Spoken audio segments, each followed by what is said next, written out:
안녕하세요. 저는 결혼한 지 2년 된 30대 초반 가정주부입니다. 아직 아이는 없고 남편과는 4살 차이가 납니다. 남편과 저의 사이는 나쁘지 않은데 문제는 시댁과의 불화입니다. 하긴 남편이 중간에서 잘 대처해 주었다면 제가 이혼까지는 생각하지 않았을 거예요. 그런데 살아보니까 남편만큼 우유부단한 사람도 없는 것 같아서 더는 못 참겠습니다. 저는 사범대를 나와 여러 차례 임용고시를 봤지만 합격을 하지 못했어요. 그래서 결국 임용고시에 대한 미련을 버리고 다른 진로를 찾고 있었습니다. 다행히 경제적 여유가 있으신 친정 부모님 덕분에 당장 사회생활을 시작하지 않아도 사는데 큰 무리는 없었어요. 남편을 만나지 않았다면 대학원을 가거나 취업을 했을 거예요. 남편은 대학교를 나오지 않았습니다. 고등학교를 졸업한 후 바로 사회생활을 시작했대요. 집안 형편도 넉넉하지 못했고 공부에 대해 크게 흥미도 없었다고 하더라고요. 저를 만났을 때 대기업은 아니지만 그래도 평판 좋은 회사에 다니고 있었어요. 저나 남편이나 소위 성공한 사람들은 아니었지만 그래도 각자의 삶은 열심히 살아가고 있었어요. 저희 둘은 우연한 기회에 지인의 소개로 알게 된 사이였고요. 몇 번 만나보니 저랑 크게 부딪히는 부분도 없었고 특히 남편은 제 의사를 굉장히 존중해주는 사람이었어요. 그래서 결혼을 결심하기가 어려운 일은 아니었습니다. 이 사람과 함께라면 분명히 행복한 결혼 생활을 만들어 나갈 수 있다는 확신마저 있었으니까요. 물론 지금은 굉장히 후회하고 있습니다. 시모는 남편에 대해 굉장한 자부심이 있습니다. 집이 가난해서 공부도 제대로 못 시켰는데 그래도 지 밥벌이 하고 사는 거 보면 대단하지 않냐고요. 그러면서 저한테 그까짓 거 학교 나왔다고 남편한테 유세 부리지 말랍니다. 그거 아주 무식한 행동이라면서요. 저 한 번도 남편한테 그런 적 없는데 시모의 자격지심인지 결혼 전 인사드리러 간 날부터 계속 당부하셨어요. 그러다 한 번은 이런 일이 있었습니다. 남편의 부탁으로 시모를 모시고 병원에 가는 길이었어요. 운전 중이었는데 갑자기 어딘가를 가리키시면서 저 영어 어떻게 읽냐고 한번 읽어보라는 거예요. 제가 운전하느라 정확히 뭘 말씀하시는지 못 봐서 네 어디요라고 되물었는데요. 시모가 대뜸 저더러 넌 저 정도 못 읽냐면서 공부는 뭐하러 했냐고 그래요. 네 부모 아주 돈 버렸다면서 빈정거립니다. 또 한 번은 저한테 핸드백이 영어로 뭐냐고 물어요. 그래서 제가 웃으면서 핸드백은 영어로 핸드백이에요. 어머님하고 알려드리니 장난하지 말래요. 그러면서 제 말은 못 믿겠다고 아들한테 물어봐야겠다고 그러더라고요. 당연히 남편도 핸드백은 핸드백이라고 알려드렸죠. 그러자 시모가 한다는 말이 제 발음은 너무 나빠서 도저히 뭐라고 하는지 알아먹을 수가 없대요. 말도 안 되는 소리잖아요. 제가 남편에게 제발 시모한테 말해서 그러지 마시라고 해달라 하면 남편은 노인네가 잘난 척 하고 싶어서 그러는가 본데 그냥 그러려니 하라고 합니다. 그러고는 끝이에요. 저를 더 달래주려는 노력도 없고 시모한테 말을 전달하는 일도 거의 없습니다. 좋은 소리도 아닌데 굳이 뭐하러 전하냐는 거예요. 아무런 도움이 되지 않는 거죠. 그래놓고선 나중에 시모가 집에 오면 둘이 딱 붙어 앉아서는 저 하나 놓고 저를 바보천치 취급하면서 낄낄거려요. 심지어 제가 원래 좀 딸린다고 한 적도 있네요. 솔직히 제 얼굴에 침 뱉기나 마찬가지라 어디 가서 말은 안 했지만 저희 남편 그렇게 똑똑한 사람은 아니거든요. 사회생활도 잘하고 아는 것도 제법이지만 어디 가서 누구 무시하고 그럴 정도는 안 됩니다. 마찬가지로 저도 어디 가서 무시당할 정도는 아닌데 시모는 늘 저를 후려칠 궁리만 하는 것 같아요.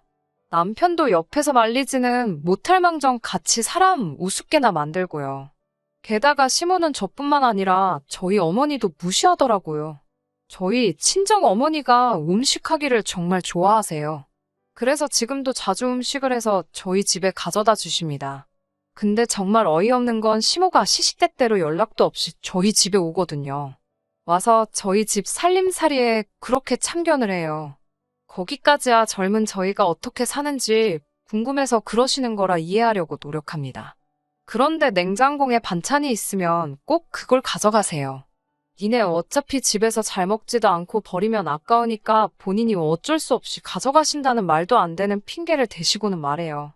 가져가셔서 맛있게 드시면 그걸로 저는 만족합니다. 그런데 문제는 뻔히 저희 친정 어머니가 한 음식인 걸 아시면서도 그렇게 이러쿵 저러쿵 품평회를 하세요. 한 번은 저희 친정 어머니가 묵은지를 넣고 청국장을 끓여다 주셨어요. 저는 어려서부터 묵은지 든 청국장만 먹으면서 자랐는데 시모가 자기 멋대로 이번에도 가져다 먹더니 누가 청국장에 김치를 넣냐면서 맛대가리가 없어 혼났다는 거예요. 얼마나 속상하고 열받던지요. 꾹 참고 옆에 있던 남편에게 자기도 우리 엄마 청국장 먹어봤잖아. 그때 맛있다고 좋아했잖아. 그러니까 자기는 기억 안 난대요. 그러면서 자기 생각에도 청국장에 김치 넣는 거 좀 없어 보인다는 거예요. 너무 열받아서 친정 어머니께서 해준 음식은 다신 손도 대지 말라고 남편하고 시모한테 대놓고 엄포를 놨어요. 특히 시모한테 썩어 문드러져서 버려도 제가 가지고 있을 테니까 제 살림에 손대지 마시라고 딱 잘라 말했습니다. 그러자 시모가 바들바들 분한지 떨더라고요. 그 모습을 보는데 좀 고소했어요. 하지만 제가 정말 열받았던 건 얼마 전에 있었던 일이에요. 이 사연을 쓰는 지금도 그날 일을 생각하면 시모가 아무래도 정신이 나갔거나 치매인 것 같다는 생각이 듭니다. 시댁에서 저녁 식사를 하기로 했던 날이었어요. 저랑 남편이랑 다른 장소에서 출발해야 해서 시댁에서 만나자고 하고 따로 움직였거든요. 6시까지 모이기로 했는데 식사도 차리고 해야 할 것 같아서 5시 반쯤 도착했어요. 그런데 도착하니 현관문이 좀 열려 있더라고요. 그래서 어머님하고 부르며 집 안으로 들어섰다가 기절초풍하는 줄 알았습니다. 시모가 정말 실오라기 하나 안 걸치고 집안을 활보하고 있더라고요. 진짜 너무 놀래서 왜 그러고 다니시냐 하니까 자기 내복이 없다는 거예요. 그래서 제가 그게 무슨 말씀이냐고 하니까 자기 내복 못 봤냐고 저에게 물어요. 못 봤다고 하니까 어머님 옷장에 내복이 없다면서 그래서 벌거벗고 다니고 있다는데 말도 안 되는 소리잖아요. 제가 일단 얼른 뭐든 입으시라니까 저더러 당장 내복 찾아내라고 고함을 치시더라고요. 영문도 모른 채 얼떨결에 집안을 살펴보니 세탁기 안에 들어가 있더라고요. 그러자 저더러 시모엿 먹이려고 일부러 그랬다며 온갖 더러운 욕을 다 하시더군요. 황당하기 짝이 없게 시모한테 당하다 다행히 남편이 도착하면서 상황이 일단락 되는 것 같았어요. 하지만 전 너무 충격받아서 혹시 시모가 치매인가 싶더라고요. 고민 끝에 남편에게 조심스럽게 시어머니 모시고 병원에 가서 검사 좀 받아보라고 했어요. 아무래도 정신 상태가 온전치 못하신 것 같다고요. 그러자 남편이 저더러 너야말로 제정신이냐며 너나 가서 검사 받으라고 노발대발 난리더라고요. 이렇게 감정 조절 못하는 사람인 줄 몰랐는데 정말 깜짝 놀랐습니다. 제가 그날 있었던 일을 얘기하니까 저더러 자기 엄마 욕보이고 싶어서 소설까지 쓰냐며 저더러 사이코패스냐고 그래요. 도저히 이 사람하고 대화를 할 수 없다는 생각이 들었어요. 솔직히 시댁보다 그 순간만큼은 남편이 더 이해도 안 되고 밉더라고요. 하지만 제가 결정적으로 이혼을 결심하게 된 건 그 뒤의 사건 때문이었습니다. 남편이 비록 저한테 말은 그렇게 했어도 염려가 되긴 했던 모양인지 시어머니를 모시고 병원에 가긴 했나 보더라고요. 그런데 시어머니가 자기가 치매 검사를 받은 사실에 대해 굉장히 불쾌했는지 저를 죽여버리겠다고 쫓아왔어요. 말 그대로 저한테 죽여버리겠다고 소리를 치더라니깐요. 그냥 죽이는 것도 아니고 어떻게 죽이겠다며 상상도 할 수 없는 잔인한 소리를 하셨습니다. 마지막으로 혹시나 하는 기대로 남편에게 시모가 저에게 어떤 언어폭력을 자행했는지 설명했습니다. 그러자 남편이 하는 말이 저더러 자기 엄마가 원래 말이 세다면서 그래서 어쩌자는 거냐고 왜 일을 크게 만드냐는 거예요. 절 진짜로 때린 것도 아니고 그냥 웃고 넘기면 될 일인데라며 오히려 저를 이상한 사람으로 몰고 가더군요. 저 혼자만 너무 진지하게 군다고요. 그런 남편을 보면서 이 사람과는 더 이상 살아봤자라는 결론이 나왔습니다. 그래서 이혼하자고 했어요. 문제는 막상 남편과 합의 이혼을 하려고 보니 제 손에 결정적 증거가 하나도 없더라고요. 그래서 그날 이후로 매일매일 시모와의 대화를 녹음하기 시작했습니다. 어찌나 폭언을 자주 많이 하시는지 2주도 채 걸리지 않아서 협의 이혼까지 대화가 진행될 수 있었어요. 남편은 끝까지 미안하다는 말 대신 저더러 도가 지나치면 화를 불러온다고 경고문을 던졌지만 전혀 와닿지도 않고 두렵지도 않네요. 단지 한 가지 슬픈 건 마지막 사랑일 거라 생각했던 사랑이 이렇게 끝나니 허무하기만 합니다.